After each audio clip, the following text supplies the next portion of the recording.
Selamat pagi rekan-rekan mahasiswa yang hebat. Hari ini saya ingin mengajak kita semua belajar tentang satu keberanian yang sering kita lupakan, yaitu keberanian untuk berkata tidak. Banyak orang kesulitan berkata tidak karena takut mengecewakan orang lain, takut dinilai buruk, atau takut kehilangan kesempatan.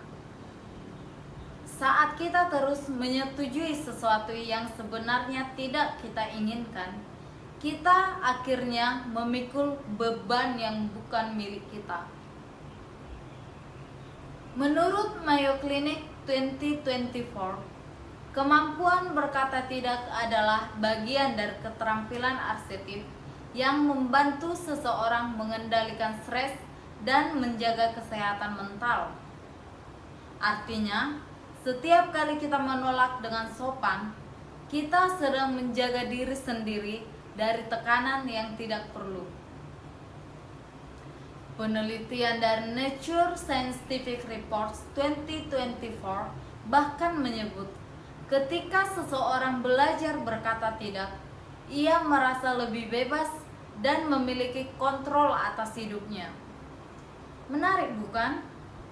Menolak ternyata bukan tanda kelemahan, tapi tanda bahwa kita tahu batas diri kita sendiri. Dan sebuah artikel di PubMed Central 2020 menegaskan, kemampuan menolak hal-hal yang tidak penting justru meningkatkan produktivitas. Bayangkan, dengan berkata tidak, kita memberi ruang bagi hal-hal yang benar-benar bermakna. Belajar berkata tidak bukanlah tanda kelemahan, itu adalah tanda kejelasan. Artinya, kita memahami batasan, prioritas, dan tanggung jawab kita. Berkata tidak membantu kita menjaga kesehatan mental, mengatur waktu dengan bijak, dan fokus pada hal-hal yang benar-benar penting. Namun, berkata tidak bukan berarti kita menjadi kasar atau tidak peduli. Kita dapat menolak dengan hormat dan tulus.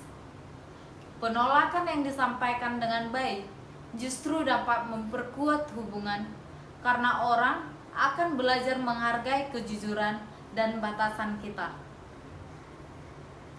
Pada akhirnya, keberanian bukan hanya tentang berkata iya pada tantangan, tetapi juga menolak ketika situasinya tidak tepat bagi kita. Ketika kita berani berkata tidak, kita memilih integritas daripada tekanan dan memilih diri sendiri tanpa rasa bersalah. Teman-teman mahasiswa, berkata tidak bukan berarti kita egois. Justru itu bentuk tanggung jawab terhadap waktu, tenaga, dan emosi kita. Jika kita tidak menjaga batas diri, siapa lagi yang akan melakukannya? Mulai hari ini, mari kita ubah cara pandang kita. Jangan takut menolak jika sesuatu melanggar prinsip, melampaui batas, atau mengancam kesehatan mental kita. Katakan tidak dengan hormat, dengan tegas, tapi juga penuh keyakinan.